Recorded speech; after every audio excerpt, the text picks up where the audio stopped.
Hi, everyone. Happy first week of December. My new moon in Sagittarius reading's a little bit late, but I really, these energies were kind of punchy, but I kind of like them because they were very liberating for me in a lot of ways. But I really want to talk about different things that came up. And I'm going to go about these readings in a little bit of a different way. I want to talk about the astrology, the human design, and I'm going to be incorporating a little bit of what I'm doing with the frequency and energetic work that I'm doing, the energy work I'm doing, and talking a little bit about that. And also a tarot card reading at the end. Now, I just want to preface before we get into this, what I interpret from the natal chart, from human design, in the energies is my own personal perspective of what's coming through source. Okay, so if it doesn't align with yours, if it doesn't resonate, don't worry about it. You don't have to take it on. There's plenty of people who have different ideas or concepts that will align with what you know. Okay, and if it aligns, if it resonates, if it makes sense, perfect. You're in the right place. I feel like this new moon, okay, so sorry. And then also another disclaimer, I've compartmentalized the reading just a little bit. And so there's going to be timestamps in the description. So if you want to watch it all, great. If you just want to watch the tarot reading, you can go to that part. If you just want to watch the astrology, human design, you can go to that part, whatever that looks like. If you want to learn more about the frequency and the healing and the energy, you can go to that part, all that good stuff. So let's kind of get started, okay?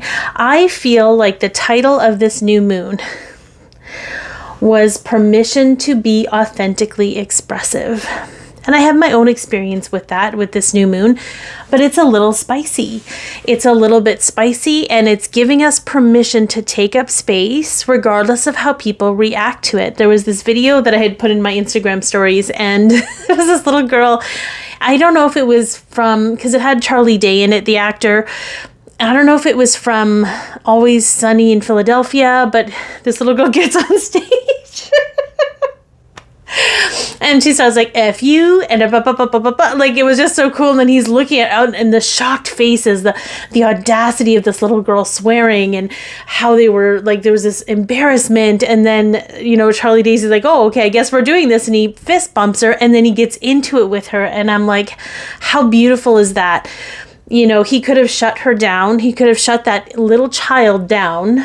And, because it's not appropriate for a child to swear, and it's not all of these things. And he was like, no, we're going to roll with it. And I do feel like our inner child is very much being given permission to take up space they never did before. So if you're witnessing people be a little spicy, if you're feeling a little spicy and expressing spicy yourself, know that you are right in alignment with this moon. And if you have a trigger around people expressing authentically, maybe there's deep shame or embarrassment or what have you, or guilt about, not being linguistically proper, that may need to come up for a reconciliation and clearing, right? There's an innocence to that, and has nothing to do with maturity or being evolved. This is giving ourselves permission to be human. So I do feel like there's something really beautiful in that. And Sag energy kind of doesn't give enough sometimes, kind of just does their thing, and I think that's a beautiful thing they're also very brutally honest, okay? Being brutally honest right now might be what your soul needs. All right, I'm going to talk a little bit about the placements. I know I don't have an astrology thing up here. It's it's a work in progress, okay? As I do these more often and get into a rhythm, I'll probably bring in some sort of astrology image, working live with it. But for now, this is how we're going to do things. So Mars, the Sun, and North Node are all in fire signs. And the trajectory, it felt like a trajectory forward, painting a path to career or purpose orientation, a clearer view of desires, and the permission to dance with them. There's so much courage in the energy of fire, right? And I feel like for quite some time, because we were closing out of all of these shoulda, coulda, wouldas, and this is who I'm supposed to be, and this is the right thing to do, and all this stuff. And now we're kind of stepping into, okay, we're clearing that. We're still clearing some of it, okay? It's not an all or nothing. But now we're starting to clear some of that. And it's like, okay, what do I really actually want? And can I give myself permission to lean into that and pursue that? And as we give ourselves permission, the energy becomes clear. But I feel like this, like, it's not quite a trine or trine, however you want to say that. But it is a triangle, and the arrow is pointing up into the Mars, like taking action towards our path in the 10th house. And so I feel like the more we give ourselves permission, the clearer our desires become. And then, of course, the inspired action that will take us to the next level. Pluto and Mars are opposite-ish. They will become more opposite, I believe, when Mars goes direct. Or as it continues to retrograde, I think it's going to hit an exact opposite. But this energy to me felt like a magnetic energy, a pull back towards what's good and what's needed. So I know opposition energy can be what people feel is detrimental to oneself, but I often feel like there's tension that creates change and movement in one's life. So I do feel like there's and I kind of talked about this a little bit. I feel like we've gone back to 2019 just before everything happened, just before everything starts to shift. There was some kind of shift where we had to kind of go into shitty town. We kind of had to go into the depths of things to clear it out. I believe it all had a purpose. There's no bad thing about that, I don't feel, but we had a certain trajectory. We had to take a detour. Now we're back on that trajectory. And this energy is kind of giving us the tension we need to sort of push and prioritize truly what feels good and what we feel is needed for ourselves. That's going to serve everybody.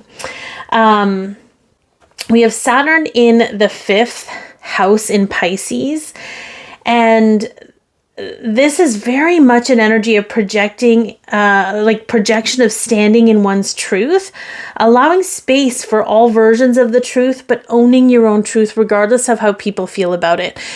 And letting that be okay. Like really just, it's a sense of confidence of just showing up in the world in a way that makes you feel true to yourself.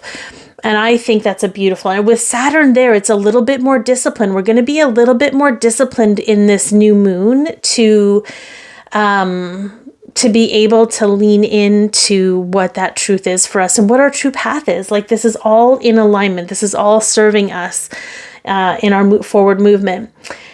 We have the Sun, Moon, and Mercury in Sag, opposite Jupiter in Gemini. This is where the spicy, emotional courage comes from, right? Allowing oneself to express, judgment be damned. This is very inner child friendly. If you can treat your own expressions the way you would want to treat a child and their expressions, and not from a place of teaching them lessons that they need to be more acceptable to society, but teaching them that they are still worthy of love and acceptance and respect, no matter how they articulate their experience, okay? There's something really powerful in that shift, but we're so indoctrinated in showing up a certain way to make other people comfortable that people have become so uncomfortable when people are authentic. So there's something here that I feel we're truly being given an opportunity to shift all of that within ourselves, right? Within ourselves, and then the relationships and energy with other people. Then we have the vertex in Aries, and this is kind of where we're going to meet our vertices, right? Our big moments of change at this time. Meditation, dream walking, and astral projection are hugely abundant with integration and receiving activations and energy and messages and whatever we need. So whether you remember your dreams or not, whether you can astral project or not, there are some people who can. Lean into that. Take the time to quiet the mind and allow the energy to come in. There is something that's really, really beautiful in support and supportive about the energy right now. I know I'm a little bit personally out of sorts with some things, and I recognize even today, I didn't take the time I needed to just meditate and decompress, even if I fall asleep into a nap.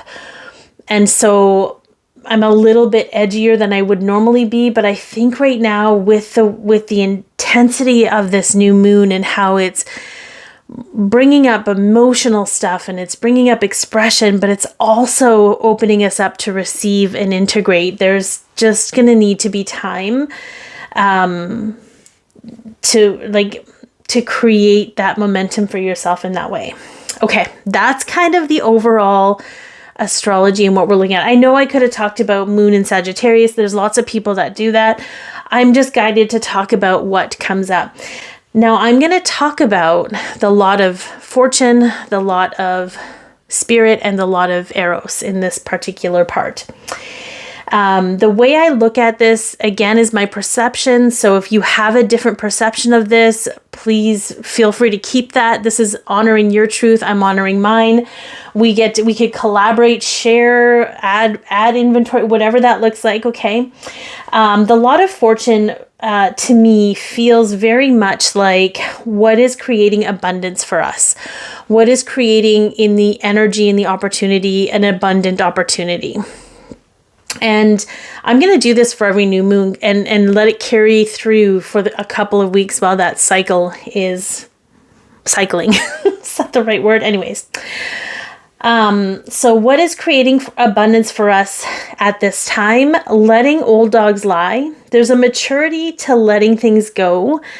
There's a higher mind and integration of new ideas and allowances and inner permission. So this is where the energy is going to be conducive to allowing us to step into like letting go of old things, clearing the slate, allowing that defensiveness or protective ego that kind of blocks and gets stuck in a state of defensiveness versus just allowing something to be without it being personal. There's something about that. Taking the path that seems less familiar, respecting the repeating pattern, being aware of where you might choose. Like the energy of this was like they're showing me two doors, and the one door looks super familiar. You're going to be drawn to it, but it's your old patterns. Like it's the patterns you can't. So you go through the door and you experience kind of something very similar. There's another door that doesn't feel as familiar. Maybe it's not as pretty, as perfect, as what have you. You've probably perfected this door over time, right? Because it's something that you've curated in the past cycle of energy. This feels like a new door. It's unfamiliar. Maybe it's not decorated or painted yet, but we're really being guided to take that less familiar path so that we can create that new cycle. Even in the little bit of me doing this reading in a different way is me taking a new door. I did a front-facing video today on TikTok, very much out of my comfort zone because I'm very bloated with energy, uncomfortable with how I look, but I need to push through that uncomfortable feeling and step into this new path and hold space for myself. Just how it shows up for me a little bit. So in the underlying or undertone of the lot of fortune, we have this subconscious energy that we're clearing out as we move through unfamiliar paths, where we take the unfamiliar way to doing things in a different way that we are uncomfortable with. Okay. There's an undertone that we're clearing of suffering to gain, as if something that needs to be, or that is worthwhile needs to be suffered over. Like we can't heal unless we feel pain. We can't, we didn't put in enough effort. So is it really truly healed, or is it really truly effective? There's something in the deep subconscious beliefs. So in this Lot of Fortune, we're being gifted the opportunity to get creative with our beliefs about that and our worth and what something is worth. It is effort. Does effort equate worth? And this is really strange. I don't know who this is for, because I just felt it like bubble up from my sacral through my solar plexus. Even the way that we quantify the amount of time it takes us to do something, or we quantify how much effort we're putting in, then we try to put a dollar amount to that. There's something that we get a little creative with about that, okay? So that was the Lot of Fortune. Now we're going to move into the Lot of Spirit. And this is kind of where this is where we can actually take action and lean into the energy. This is where we get to carve out the path a little bit for our soul and for our soul's emergence into this life, if you will. So this had an overtone of integration, like there's massive amounts of energy being integrated right now. The expansion to receive, there was a lot of expansive energy, okay? I just kept hearing expansion, and I'll get into the frequency of that in the next segment, but there's the expansive reach and ideas from everywhere. So it's not just the concepts and ideas that we are used to. We are being gifted with a bit of an expansive reach to push beyond that comfort zone that we have and sample ideas that we maybe never considered before that we could implement into our lives. Whether it doesn't matter what it is you're trying to do, what you're trying to achieve, there is something that you are being expanded with. And the ideas are sort of out of left field, if you will, so that you can expand your knowledge base of what's possible. In the undertone, in the subconscious energy, there's a little bit of a psychosis energy. That's the best way I can describe it, where there's a little bit of like the trying to play devil's advocate and figure out all the ways, almost trying to be omniscient, like trying to figure out all the different outcomes and all the different ways is kind of crazy making. But if you can go about this from a place of having curiosity and wonder, if you can really lean into the supercharged energy from a place of being curious about it and being driven by what if in a positive, powerful way, this will be super, super potent for anything you're putting your energy into. And you want to try out some of these ideas, you're supported in that. It's only when you try to like dissect it and get all the details perfect that you're probably going to feel a little bit overwhelmed and maybe like, overwork yourself out of it. So allowing the ease of curiosity and experiment and playfulness is going to serve you no matter what it is you're putting your energy into. So the last one is the Lot of Eros, and there's a lot of different meanings for this. This to me is about what is pleasing to the soul. Okay, so what is pleasing in a relationship with somebody? It can be sexual and it can be sensual if that's what serves you, like if that's what, that you can apply to that, but it can also apply to any interaction or anything that is pleasing to your soul. So we have this trifecta of energy that's really here to help us lean into the lighter, more fluid, more flexible, energetic space that we're all craving at this time. So in the Lot of Eros, we have clearing out any resistance to the purity of love. Anywhere love was distorted or, compartmentalized in some way,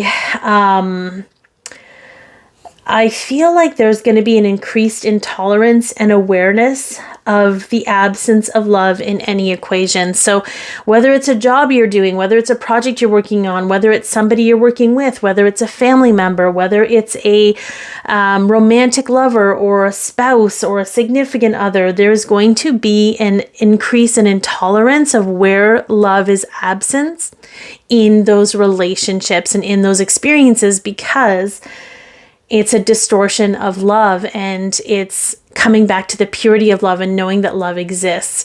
Now, for when it comes to like work or projects or what have you, this is also an element that helps you discern who you want to spend time with and what you want to spend, like what is pleasing to your, who is pleasing to your soul and what is pleasing to your soul. Because at the core of that pleasing energy is love. Okay, so there's going to be an expanded view or desire to understand love better. Love beyond behavior, love beyond action, and love beyond what we think it is, what our brain wants to quantify it as. In the undertone energy is like Aries at 0 degrees, okay? It's a little bit feisty. It's a little bit, it's a pure. So we have a clean slate to allow loving acceptance for ourselves and for others on their path. You can lovingly accept someone and not have to engage with them. There's a pureness to that. And then we have the integration of heart frequency and to co-create integration of heart frequency and co-create with personal relationships. Okay. So the subconscious energy is clearing out any distortion or rejection of loving acceptance, and it's opening us up to really utilize that heart frequency within us so that we can co-create in our personal relationships, which I think is such a beautiful thing at this time.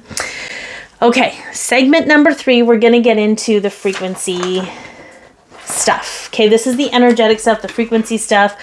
I'm going to talk about the fields. We have 12 fields around our physical human body that hold energy, that hold certain elements. The work that I do with the emissaries of light is I work with we look at the field and we look at what needs to be cleared and neutralized, what needs to be upgraded and attuned and all of that stuff. So that's like on a personal level, but I just want to talk about the fields that are being affected by this new moon and the energy of this new moon and why they're being affected. Our energy field is the first contact we have with the outside world around us, and it supports or interferes with our natural energetic rhythms in the human body, the mind body, the physical body, the mind body, the emotional body, all that stuff, okay? And oftentimes what we experience, so you might know these as like childhood trauma or wounding. I see them the way that I was shown. It's almost like somebody uploads their own programming into your computer and your computer now runs from their programming. Or if it's a virus that is disrupting the way that the computer can run naturally, or an example, the body can heal itself, or the mind can heal itself, or the emotions can flow. Okay. So my job is to go in there and clear out those energies so that it's just your energy with your energy. Anyway. All right, let's get into it. It's probably a little bit more complicated than that, but that's the simplest way I can put it right now. So when I talk about these fields, I'm going to talk to you about why these fields are because every field has an important purpose in our soul's journey. Okay. So the first set, when we talked about Mars, Sun, and North Node, all in the fire signs and the trajectory of the forward path, this is affecting our mental field, our Gaia field, and our creative field. So the things that we are trying to create and project and put out into this world in whatever capacity is being anchored in, and it's allowing the mind, okay, to be in alignment with what you want to create and not to mitigate or interfere with what you're trying to create, to actually be supportive. So there's a shift in the way that we are going to see how we walk this earth, how we create, what roles we have. This is going to help with that. When we look at Saturn in the 5th house, this is the auric field, okay? And the auric field is the energy that holds our presence. It's what people sense, feel, and know about us. And so where it talks about standing in one's truth, there's just going to be, it feels and looks like a, almost like our auric field has become more sturdy and stronger with our soul's essence, regardless of what's happening around it. So we're going to see, I feel with this, a little bit less of the fear-mongering around entity attacks and low vibrational frequency attacks and courting and hooking and all of that stuff. Because as the auric field gets stronger, the less penetrative it is inward, okay? So I think that's a really beautiful thing. So the vertex being in the 7th house, this had a gamma field, which is our heart frequency, and our light field, which is our receptive field, where we receive energy and activations and upgrades, okay? But it has a lot to do with the expansion of the gamma field and the heart field. So where energy comes through our heart frequency, which is how we emulate love and connect, genuinely connect with other people. So there's some kind of upgrade, it feels like, happening with that field to bring in openness to genuine loving connections with people in all kinds of different relationships. But it's opening us up to our next group of soul family, if you will, which I think is very, very beautiful. The lot of fortune is a harmonization of the ethereal field, which houses our higher self, and our light field. So there's a lot coming in integration. There's a lot that's being received. There's a lot of working with the higher realms and the higher mind in this energy. So we're going to be more open to abundant opportunities, and we're going to feel it in the soul. We're going to feel the opportunity come in, and we're going to be able to receive it. We're not actually seeking out the opportunities. They are coming to us. Okay. And the lot of spirit is in the gamma field. Okay. But again, we have another undertone of that light field. So we have a double amplification of the heart frequency and receiving what we need to expand that heart, expand that loving, connective part of us that's seeking familiar connections with other people. And then the lot of Eros, which was really interesting, is actually the electrical field. Okay. The electrical field is where we receive DNA upgrades. So this tells me that physically we are receiving DNA upgrades. Now that might include, okay, you might feel a lot going on with your lower chakras, a lot in the intestinal, there'll be a little bit of IBS. There might be some discomfort in that area, bloating right in the solar plexus, in the root. There's an alignment around beliefs and how we're meant to navigate this world. So, it all depends on how you move energy and how you integrate new energy and release old energy, how your body responds to all that. It's going to be different for everyone. But very much, like, even for me, an example, when I was clearing out, the belief that I wasn't allowed to take up space without being judged or shut down, I had a massive release from my lower chakras. They feel a little bit more flexible now, but it's such a interesting feeling that it's going to take me a bit to get familiar with this new sense of movement. Okay. So we're going to be experiencing all kinds of things at this time, but there's still a very real focus on belief systems, okay, and how they affect us and how we operate from them. So if you don't fully understand how your beliefs work, or how they, even from a subconscious, very subtle way, dictate how you go about life, it might be a good time to lean into that and just allow the information to come to you, or ask for it in a meditation or when you dream at night. Okay. I do highly recommend clearing, at least doing some kind of clearing meditation or incantation every morning when you wake up and every night before you go to bed, or whenever you need it throughout the day. It's going to be really good to just clear out some of the floating debris in the energy right now. Okay. So that's that. Now we're going to get to the tarot part. Whatever needs to come through as a message. This is a new deck for me. It was on Black Friday sale. It was on Amazon. It's called the Wild Reflections. It's really pretty. We're going to see whatever needs to come through for us. Okay. And yeah. Okay.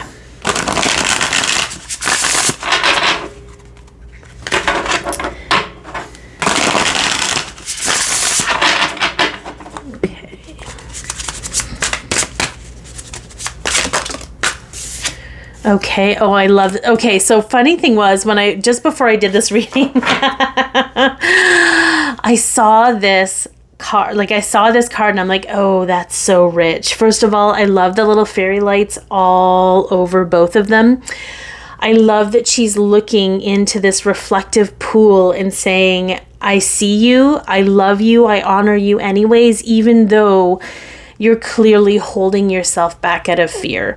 The Eight of Swords is about self-imposed entrapment from a mental space, from holding yourself back out of fear or indoctrination or conditioning. And there's just this evolved version of all of us that's coming to light and being like, I see that part of you. I love you anyways, and we're going to get through this together. There's a collaborative, there's just this wholeness, I feel, that's so important that we're integrating at this time, to be able to look at the weaker or considered weaker parts of us and choose to love them anyways is so powerful. Because when you can love all aspects of yourself, all the shadow, all the parts that maybe be cringy or embarrassing or what other people might judge,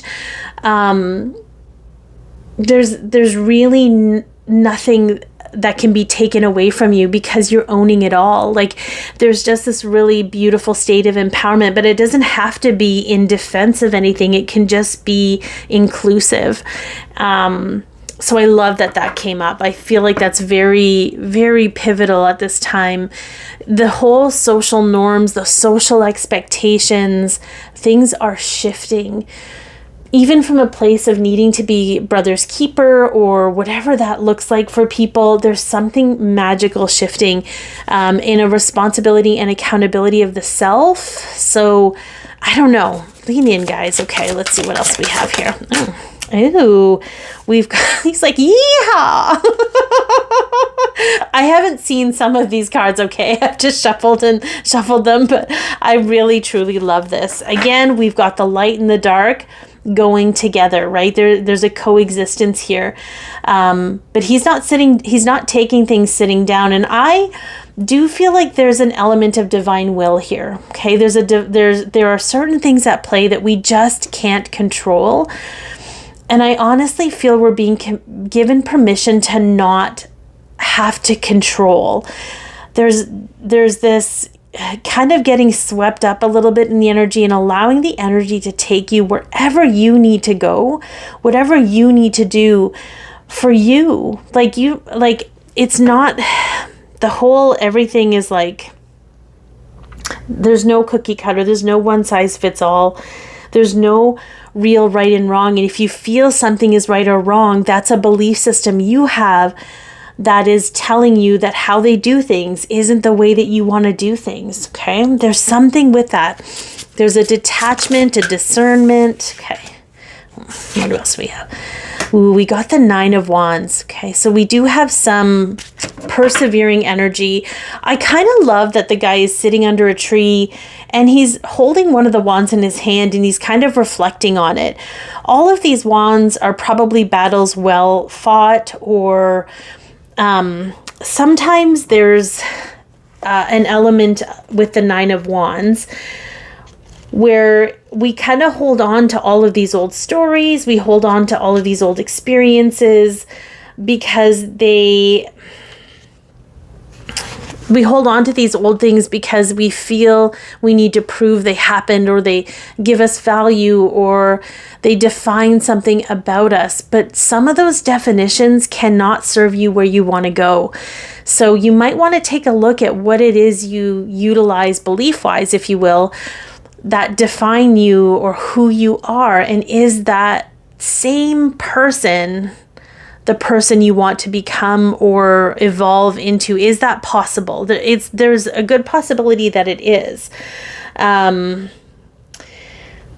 But there's a bit of a sort of a reflective time, and that could be because Mercury's in retrograde and Jupiter's in retrograde. So there could be an opportunity to just reflect on things, not from, again, more discernment, not from a place of judging yourself or thinking you're less than or whatever, just from a place of being like, you know what, maybe I need to just look at this. I'm not sure if this serves me anymore. Maybe I'll put a pin in it for now. But it's going to allow you to detach from the things that you thought you had to be in order to find your way in this world. We're no longer coming from a place of survival. And I feel like we keep having these experiences that are really crazy and would have normally been like the death of us in some way. But we made it through, and we made it through with a sense of consciousness, and that constantly reaffirms that we're actually okay. There's something with that. Okay. Oh, interesting that we have the Star. She's kind of in the desert at night. She's mixing her own stuff. She's making her own magic. She doesn't have an audience. It's her with her. I do feel like there's also an element of sort of letting go of, and I don't know if you guys do this too, because I do it, where I think about something and then I think about how I would have to explain it to people, and that kind of disrupts my ability to just do it or lean into it. I don't know if you guys have that problem too. I do. And I feel like there's this element of just honoring the self without worrying about the audience, worrying about explaining it to people. The people that love you are going to love you no matter what. Okay. The people, you don't have to explain. If they don't get it, it doesn't mean, and also that's a beautiful point.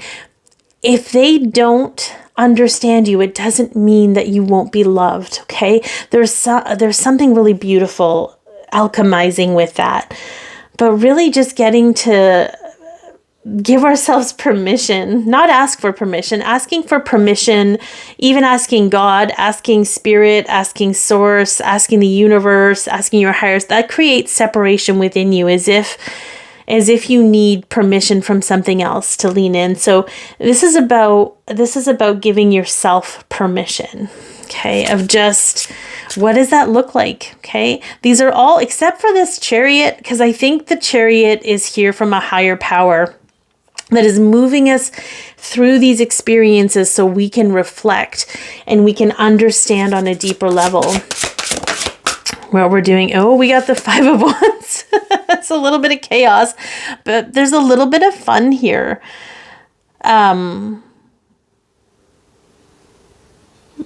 That's very interesting because that's not the normal energy. That's not the normal energy of the 5 of Wands, but I kind of love that we have 4 people playing the game a certain way, and then we have this one individual playing the game however he plays the game. But he's not allowing the opinion of the majority to change the way that he's enjoying himself. There's something about detaching, discerning from the majority, from competition, from comparison, Like his wand is different from everybody else's wand. So why is he concerned with what they think about it? Why is he concerned with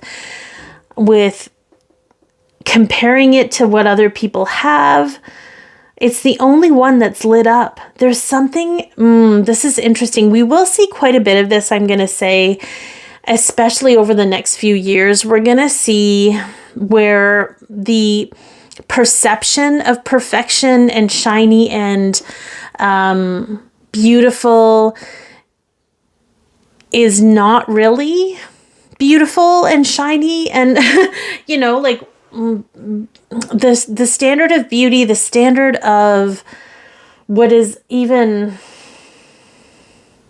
I don't know how to explain it, because I don't think I can use words like a standard of beauty or attractiveness. I don't think I can even use that to describe it, but to recognize that there is something very shifting in what we deem beautiful and what we deem like energy. Energy doesn't lie. So we're going to see, and I'm just going to say this to understand that I'm going to start with the vulnerable people desperate people are a vulnerable populace. And as a society, we've been conditioned to believe that the more attractive you are, the more perfect you are, the more shiny and perfect things look, the more valuable they are, the more lovable they are. That's changing, okay? But all of these people who have had, you know, copious amounts of surgery or injections or fake hair or fake lips or, you know, perfect clothes or perfect hair have all been indoctrinated to believe that they have to look a certain way in order to be valued and loved. Okay. That is a desperate person who is, and here's the thing, I'm not judging it. I think everybody gets to do whatever they need to do for whatever they're experiencing. I am not judging that. This is just where it comes from. But it's to recognize that there's going to be an expansion of beauty and perfection in a different form. And I feel like there's quite a few people who are opening to that. It could begin with just starting to love yourself as you are. And in that, we no longer desire the validation that we think gives us value. There's something really interesting. I think it's going to take a couple years to get to that, but there are some of you that are here now. Okay.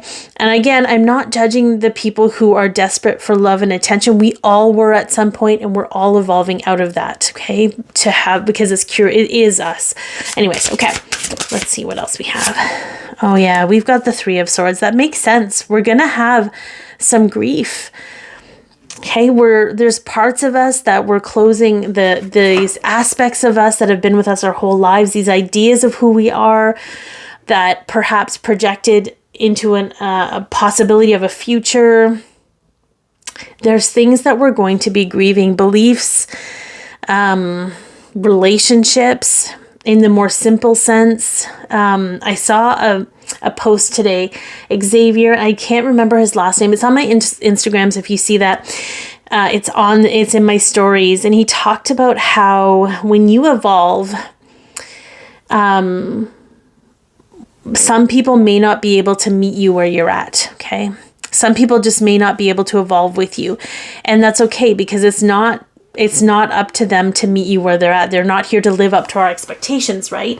But in that, there's a grieving process. We can allow people to be where they're at and how they are, but there's a grieving process that goes with that, because we're losing that version of the connection we had with them. So whatever it is you're grieving, it could be a job loss. It could be the way you feel about your job is a loss. The way you feel about life is a loss. Like how you thought you were going to show up in life can no longer happen. However, there's lots that we're still grieving, and just allow yourself to feel how you feel. Everything is absolutely valid. Okay, we have the Hierophant. Oh, I love that. I love that there's a buffalo. Okay. Because buffaloes are so grounded and so spiritual. They're such a beautiful, they just have this calm energy to them. There's something just really integrated about them. to me, the Hierophant could be higher relationships. So there could be some shift in integration and awareness. Again, we talked a little bit about that in the energy. This is also the relationship we have with Source, with our higher self, with our connections. There's a lot of opinionated energy out there in the spiritual community. Okay, so just practice discernment. What is aligned with your soul? What is not aligned with your soul? If it makes you feel bad about yourself, there's something to feel into with that for sure. Okay, there might be something where you need to reconcile that so that you don't take on other people's, energy. But more often than not, the message, whatever it is, just isn't in alignment for you. And you don't have to defend that. Let's say I'm saying stuff that you don't like. You don't have to defend that to anybody. You can just be like, well, that's not for me. I know that's hard to do sometimes, right? That's hard to do, but I think we're really headed to that place where what really resonates with us and what doesn't is for somebody else. And it has a purpose that we don't have to worry about, because if it makes us feel poopy, there's no need to lean into that. We actually are allowed to only engage in things that make us feel good if we want to. That's allowed. That's absolutely allowed. Okay. And last but not least, we have the Five of Swords. Interesting that we have the bow and arrow with this Five of Swords. This is an Aquarius energy, but this is very Sagittarius energy with that bow and arrow. Not the energy of the Five of Swords, as it were. Okay, that's still, because it's very mental energy. Interesting that we kind of have conflicting energies here. We have kind of a broken man, a broken arrow, a broken promise. There might be some broken promises at this time. There may be some conflict, some tension that needs to be drawn back and released outward. There's going to be tension building in everyone, especially people that have no idea what's going on energetically. And there's going to be some people that want to get real technical about it and sort it out, and just creates a lot more tension. I think this is just an awareness that if you're feeling this, lean in. There's stuff that needs to be reflected. There's stuff that needs to be felt and released. There's stuff that needs to be expressed, whatever that looks like, okay? I know on one hand I'm saying if something doesn't serve you, like, don't worry about defending yourself. But if you feel, you know what, I need to express for me, I don't care how it's received, then go ahead and do that. Do it for you. Don't worry. It's more about integrating the relationship with ourselves and then considering the relationship with other people. It's very interesting. But I hope that this has helped, and I'm sending you so much love, and take care.